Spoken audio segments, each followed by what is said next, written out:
Are UFOs really related to the tragedy of the Dyatlov group? Or did they die because of an avalanche? Maybe it was just a tragic accident? Let's try to understand this dark and mystical story. The wind howled through the desolate peaks of the Ural Mountains, carrying with it a whisper of something ancient, something watching. It was February 1959, and 9 experienced hikers embarked on what should have been a challenging but routine expedition. They never returned. Their bodies were discovered weeks later, scattered across the snow like discarded dolls, their deaths shrouded in chilling mystery. Some were missing their eyes, others their tongues. Their tent had been slashed open from the inside, their footprints leading away barefoot into the freezing night. What force could drive a group of strong, rational individuals into such madness?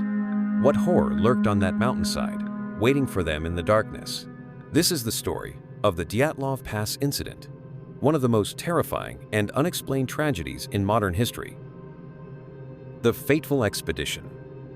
The group, led by Igor Dyatlov, consisted of 9 young hiker students and graduates of the Ural Polytechnic Institute. Their goal: to reach Otorten Mountain, a remote and treacherous peak. Each member was experienced in survival, capable of handling extreme conditions. Yet something awaited them that no training could prepare them for. On the 28th of January, 1959, they set off, trekking through the frozen wilderness. By the 1st of February, they reached the base of Kolad Siakl, a name that in the local Mansi language means Mountain of the Dead. Due to worsening weather, they pitched their tent on a steep slope rather than descending into the safety of the forest below. That decision would seal their fate. The discovery. When the hikers failed to return, search teams were dispatched. What they found defied all logic. The tent was discovered first partially buried in snow, slashed open from the inside. Footprints led away, but bizarrely, they showed that some of the hikers had fled barefoot or in socks despite sub-zero temperatures. Following the tracks, searchers found the first 2 bodies frozen in their underwear, their hands covered in bruises, as if they had been desperately clawing at something. Nearby, 3 more bodies were found, lying in the snow, as if they had been trying to crawl back to the tent. It wasn't until 2 months later that the final 4 hikers were discovered in a ravine buried under 4 meters of snow. Unlike the others, their bodies bore horrific injuries. Skulls and ribs shattered with brutal force. One woman was missing her tongue and eyes. Despite the violent trauma, no external wounds were visible, as if they had been crushed by an enormous pressure. Even stranger, traces of radiation were found on some of their clothes. Theories. For decades, the world has been trying to explain what happened that night. Dozens of theories have emerged, each more disturbing than the last.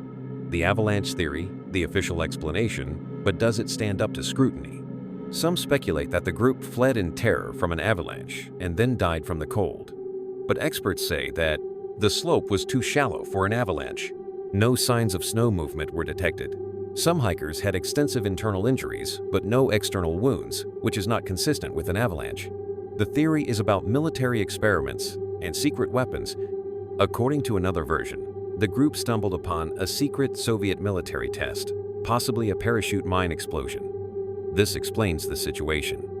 Internal injuries, as if from a shock wave. Traces of radiation. Eyewitness reports of orange glowing orbs in the sky that night. Did they see something they weren't supposed to see?